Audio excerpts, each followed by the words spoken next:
Hello tout le monde, j'espère que vous allez bien. Depuis l'arrivée des beaux jours, j'avoue que je me lâche un peu niveau création. Je ne sais pas si c'est le soleil qui m'inspire, mais bon, toujours est-il que je suis très inspirée et cette fois j'ai fait 3 robes en partant du même modèle de base. Donc 3 transformations différentes et tout ceci sans patron, juste à l'aide d'un t-shirt. J'ai pris un t-shirt légèrement ample. Je précise que ces robes, je les ai faites pour ma fille de 5 ans. Et le t-shirt, en fait, c'est un t-shirt qui lui va normal, quoi. Bon, alors, pour les tissus, j'ai ce coton que j'ai eu sur le site des Coupons de Saint-Pierre. D'ailleurs, je crois que les 3 tissus viennent du site des Coupons de Saint-Pierre. Pour les calculs, alors ici, il y en aura juste pour les volants, parce que, comme je ne l'ai pas dit, ce sont des robes à volant. 2 d'entre elles ont 2 volants et la troisième en a 3. Sur cette feuille, vous avez le détail des calculs que j'ai effectués pour la conception de ces fameuses robes. Donc n'hésitez pas à mettre pause pour bien regarder et si vous avez des questions, n'hésitez pas en commentaire, comme d'habitude, je réponds. Alors, on peut attaquer les vraies choses. Donc j'ai lavé évidemment mon tissu, je l'ai repassé. Je le plie endroit contre endroit, lisière contre lisière, pour bien respecter le droit fil. Je prends mon t-shirt et ici je vais, ça c'est une technique que j'ai trouvée récemment, pour bien avoir l'arrondi de l'emmanchure lorsque je me sers d'un vêtement à la place d'un patron en fait. Donc, pour bien avoir l'arrondi, j'épingle la manche à l'intérieur du vêtement. Comme ça, j'ai bien l'arrondi dos et devant. Alors, pas nécessaire de le faire des 2 côtés, juste s'assurer de bien plier le vêtement au milieu. Et après, on peut commencer à recopier notre vêtement. Pour cette robe, j'ai décidé de ne pas faire de système d'ouverture ni de fermeture. Le tout se passera au niveau de la tête. Donc l'encolure va devoir être suffisamment large pour pouvoir laisser passer la tête.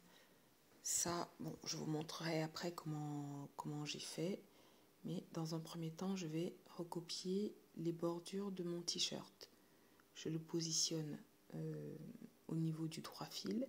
Et je ne sais pas si vous avez remarqué, j'ai plié mon tissu une nouvelle fois pour avoir 2 fois la même pièce, dos et devant.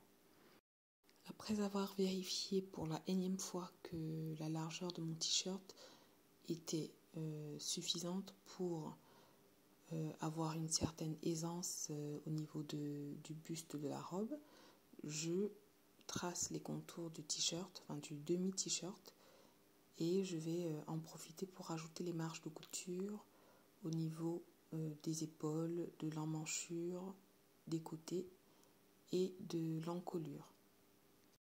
Dans un premier temps, je ne vais pas modifier l'encolure, je vais me contenter de tracer les éléments dont j'ai besoin pour coudre ma robe. Pour l'encolure, on verra plus tard. Donc j'épingle toutes ces pièces, toutes les épaisseurs ensemble, et je vais découper en suivant le tracé que je viens d'effectuer. Bon, pour être honnête avec vous, en faisant le montage de cette vidéo, je me suis aperçue d'une chose. Il manque une partie patronage qui, au départ, ne m'avait pas semblé importante. Mais finalement, je me dis que pour être parfaitement comprise, il va falloir que je fasse une petite vidéo pour vous expliquer le patronage. Donc, je vais la faire. Et j'espère pouvoir vous la publier en même temps que la vidéo couture ou très rapidement après. Bon, bref, on continue avec la couture. Donc là, je suis en train de découper mes volants. Donc là, j'ai découpé mes volants, toutes les dimensions, tout le procédé de calcul sera disponible dans la vidéo patronage. Pour l'instant, sachez juste que j'ai 2 volants pour cette robe en tout cas, et mon dos et mon devant que j'ai coupé à l'identique. Et j'ai fait pareil avec ce tissu qui est un jersey, pareil que j'ai eu sur le site des Coupons de Saint-Pierre. Je voulais faire exactement la même robe, enfin à peu près on va dire, le même modèle de base. J'en profite pour souhaiter la bienvenue à tous les nouveaux abonnés de la semaine. La famille s'agrandit petit à petit et franchement ça me fait plaisir d'avoir vos retours, vos commentaires, ainsi que vos questions qui m'aident énormément à progresser dans mon contenu et dans mon art, dans ma passion. Pour cette création, j'avais décidé d'utiliser au maximum ma surjeteuse. Bon, je n'ai pas pu faire du 100% surjeteuse, mais bon, j'ai essayé quand même, d'autant plus que j'avais du jersey à coudre également. Donc dans un premier temps, je vais enlever toutes les épingles de mes tissus et ici, j'ai fait mes prépas pour les fronces parce que évidemment, les volants seront légèrement froncés. Donc j'ai fait des points droits, 2 lignes de points droits sur chaque rectangle de tissu. Et là, je vais juste former mes fronces, rien de spécial. Si vous me suivez un petit peu, vous savez déjà comment faire des fronces. Bon, après avoir formé les fronces, évidemment, il faut que les dimensions de mon volant et les dimensions de la partie à laquelle je veux la rattacher, qui est ici le haut de la robe, correspondent. Donc, pour l'instant, je n'ai fait aucune couture, je vais juste vérifier que ces parties correspondent, donc en répartissant les fronces. Alors, je ne sais pas pour vous, mais moi, moins il y a de fronces et plus j'ai du mal avec cette opération. C'est-à-dire qu'ici, je n'avais pris qu'une fois et demie la mesure de chaque pièce pour la partie à froncer. Donc franchement je trouve ça hyper pénible parce qu'il n'y a pas beaucoup de fronces, donc il faut vraiment voilà, il faut vraiment faire gaffe. Enfin bref, moi je trouve ça compliqué, je ne sais pas ce que vous en pensez, mais je préfère quand il y a beaucoup plus de fronces quand même. Donc une fois que c'est fait, je mets de côté et je fais pareil pour toutes les pièces. Ensuite je vais assembler directement à la surjeteuse. Vous pouvez évidemment vous servir de votre machine à coudre et ensuite faire un point zigzag si vous n'avez pas de surjeteuse. Bon, moi j'ai décidé de faire comme ça, donc voilà. Alors, une fois que ce premier assemblage est fait, on a un dos et un devant qui pour l'instant sont vraiment identiques. Il n'y a pas de différence pour l'instant. Et on continue avec les volants inférieurs. Donc ça va être le même principe, à savoir qu'on va former des fronces au niveau du volant inférieur, puis on va venir faire en sorte que la dimension de chaque volant inférieur corresponde à celle du volant supérieur, parce que on va les coudre l'un avec l'autre. Donc pareil que lorsqu'on a fait les volants précédemment, toujours aussi barbant à faire, mais bon, il faut s'y coller. Alors, j'avais pensé à un truc, je ne sais pas si vous l'avez déjà testé ou pas, pour ce type d'assemblage, je pense que je le ferai la prochaine fois, c'est de faire également des fronces, mais très très légères, au niveau de la partie supérieure. C'est-à-dire que quand vous avez plusieurs volants, au lieu de ne faire des fronces qu'au niveau du volant du bas, on peut froncer légèrement le volant du haut pour créer, je ne sais pas comment expliquer ça, mais bon, je ne sais pas si vous comprenez. Si vous comprenez, dites-le moi en commentaire. Si vous ne comprenez pas, je testerai et puis je vous montrerai à l'occasion. Ici, l'opération va être exactement la même que tout à l'heure. On va passer à la surjeteuse. Du coup, je n'ai pas filmé. Mais voilà, c'est exactement pareil. Ensuite, on va venir enlever les fils de fronce à l'avant comme à l'arrière. Et au niveau de l'envers également, on va essayer d'enlever le maximum de fils de fronce. L'étape suivante, ça va être l'assemblage par les côtés de notre robe. Enfin, du coup, c'est pas ma robe, c'est la robe de ma fille, mais bon, bref, c'est pas grave. Vous avez compris si évidemment vous suivez. Donc, cet assemblage-là, on va le faire aussi à la surjeteuse. Et rien de compliqué, on assemble, on veille juste à ce que les coutures, les différentes coutures soient bien alignées pour qu'il n'y ait pas de décalage. En parlant de décalage quand on coud à la surjeteuse, moi j'ai une petite astuce que j'ai trouvée comme ça par hasard. C'est que, vous voyez là, quand je vais assembler, au lieu de commencer par les emmanchures, je vais commencer par le bas. Pourquoi ? Parce que mes fronces regardent vers le haut. En les passant donc dans le sens inverse, c'est-à-dire en commençant par le bas, ça permet aux vêtements de passer en douceur sous la machine. Enfin, je ne sais pas comment l'expliquer, mais en tout cas, ce passage en douceur va limiter les décalages au niveau des assemblages. Donc, une fois de plus, si vous n'avez pas compris, dites-le moi en commentaire, j'essaierai d'expliquer autrement. Donc là, regardez bien, je les passe dans le sens inverse. Et je vais vous montrer ce que ça produit. Voilà, pas de décalage. Pourtant, il y a un petit peu d'épaisseur. Et si vous ne faites pas attention, effectivement, vous pouvez avoir des décalages. Donc voilà, notre robe, pourquoi je dis notre robe ? La robe commence à prendre forme. Et c'est le moment en fait de s'attaquer un petit peu à la partie qui fâche, à savoir les encolures devant et dos.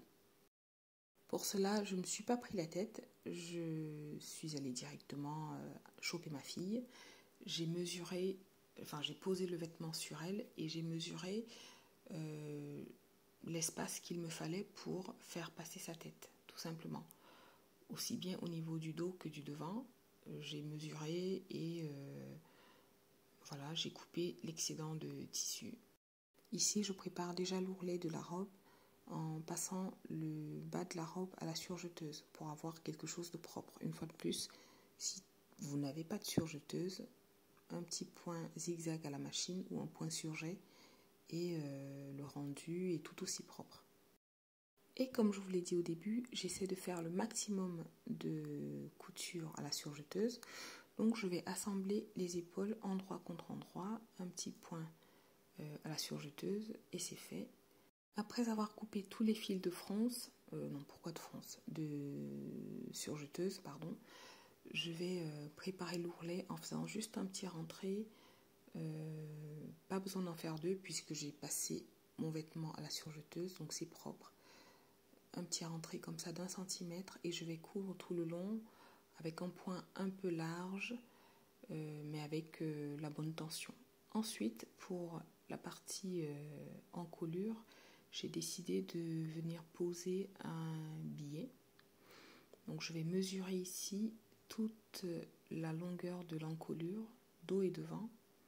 Puis je vais couper un morceau de tissu qui corresponde à cette longueur d'encolure à laquelle je vais ajouter une valeur de couture pour l'assemblage. Donc je prends mon morceau de tissu et je vais couper, je commence par repasser, toujours repasser, toujours. Ensuite, je vais couper mon morceau de tissu dont j'aurai besoin pour faire l'encolure. Bon, tout à l'heure j'ai dit biais. Non, en fait, je n'ai pas utilisé de biais. Enfin, pas tout à fait, non, pas du tout.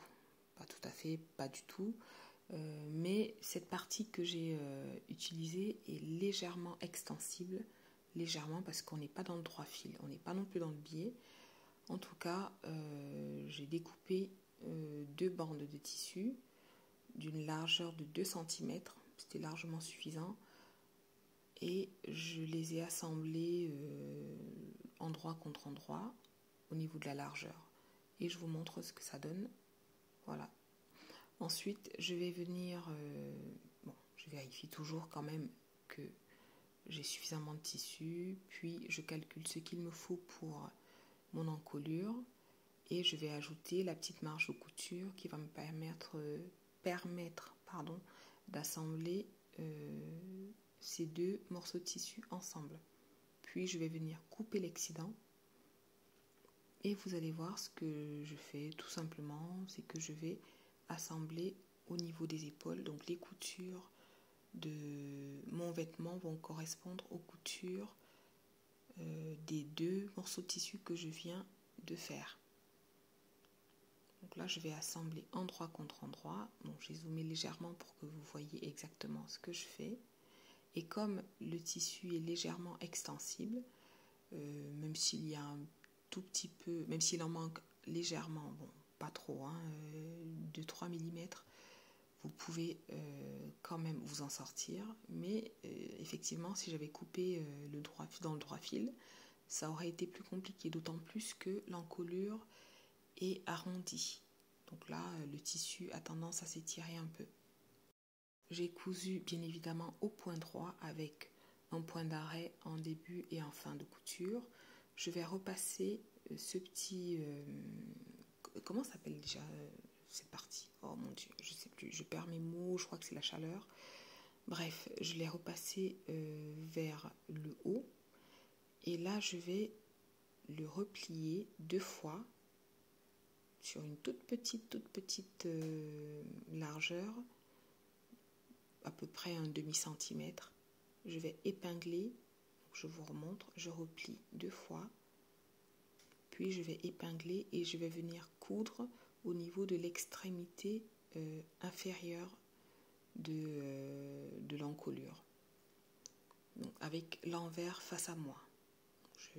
Je vous remontre comment je fais, tout doucement, on replie, c'est très simple et franchement, bon, j'avoue que l'idée n'est pas de moi, je l'ai vu dans un tuto américain, je crois, c'est une américaine qui fait des tutos pas mal, je ne me rappelle plus de son nom, mais je l'ai vu faire ça et j'ai vraiment trouvé ça exceptionnel parce que moi j'ai essayé les billets et je n'y arrive pas.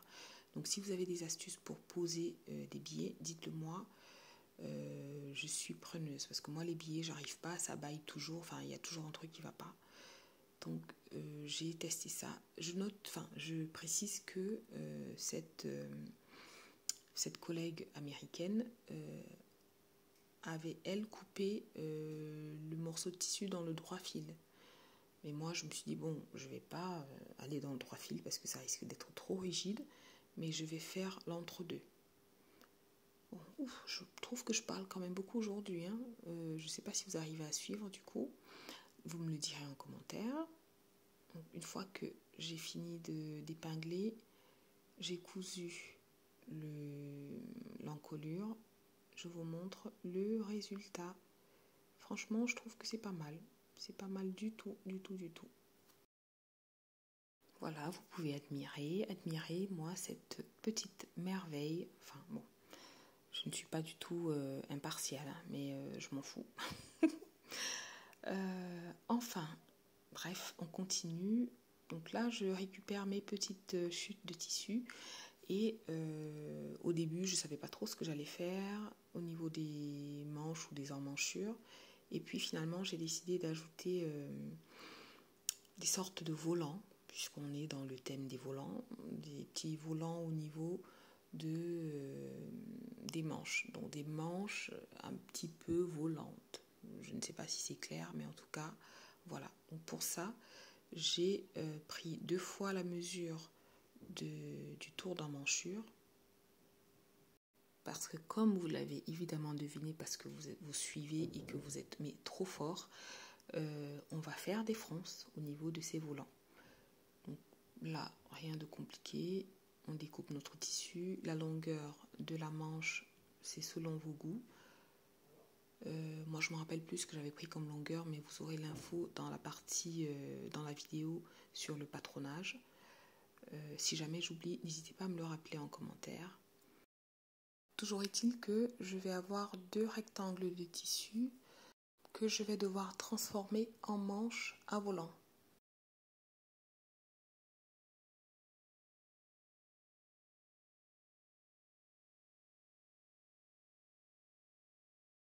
Pour cela, je vais commencer par plier mes 2 rectangles de tissu au milieu. Ensuite, je mets l'épisode suivant de ma série, parce que c'est quand même la base.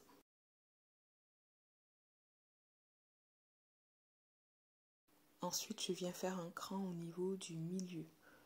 Alors, ce sera le milieu de l'épaule, donc la partie qui sera cousue en haut, au niveau de l'épaule.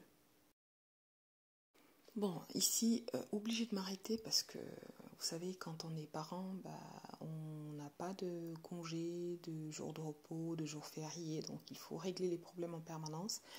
Même en plein milieu d'un tuto filmé, et ben voilà, je dois régler un problème. Je ne sais plus lequel, mais bon. Bref, donc, on peut continuer.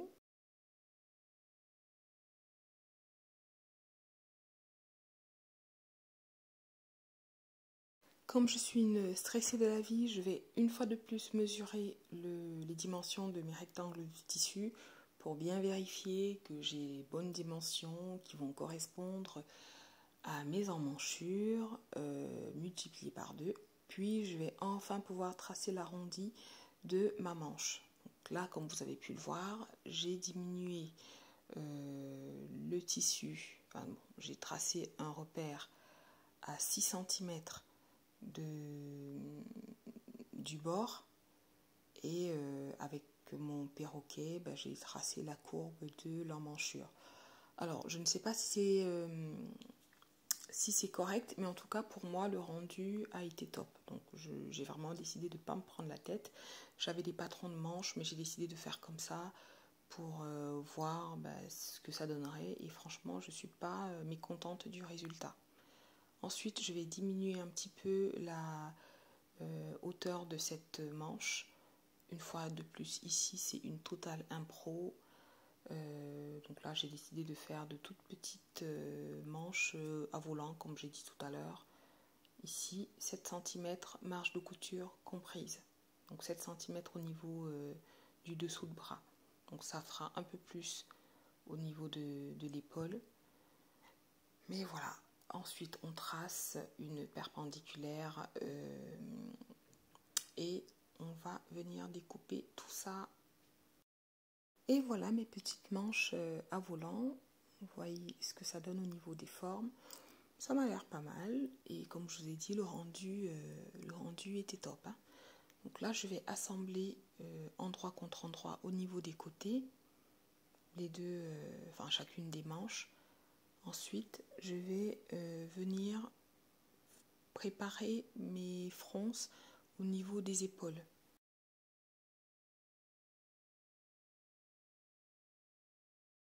Voilà, les fils de fronce sont posés.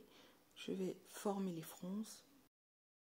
Ah oui, et j'ai oublié de préciser que j'avais fait l'ourlet des manches. Je pense que je ne l'ai pas filmé, donc voilà.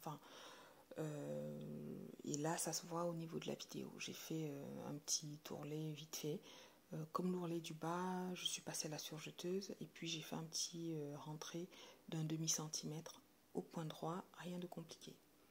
Alors on continue avec les fronces qu'on va former délicatement mais sûrement.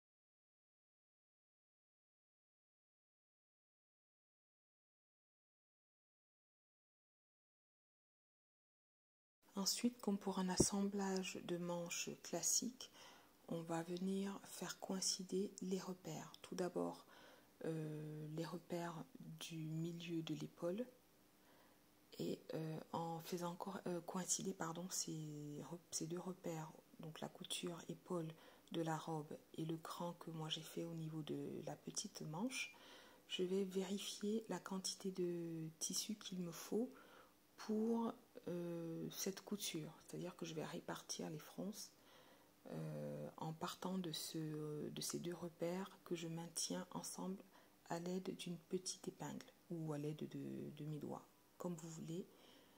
On réparti toutes les fronces. On vient ensuite épingler le bas de la manche avec la couture au niveau du dessous de bras de la robe.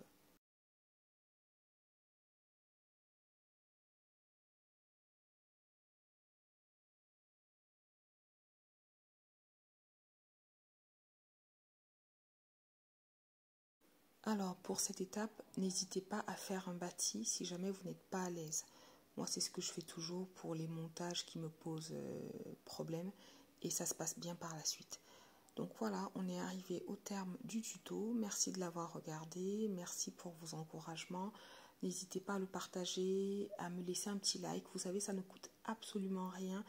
Vous cliquez sur la vidéo, le contenu vous plaît, vous mettez un petit like, un commentaire. Ça nous fait plaisir en tant que créateur de contenu, ça nous encourage et puis ça nous montre ce que vous aimez tout simplement. Donc voilà, n'hésitez pas, vous avez le résultat final dans les différentes versions. Et ici, ma petite préférée, c'est cette broderie anglaise découpante Saint-Pierre.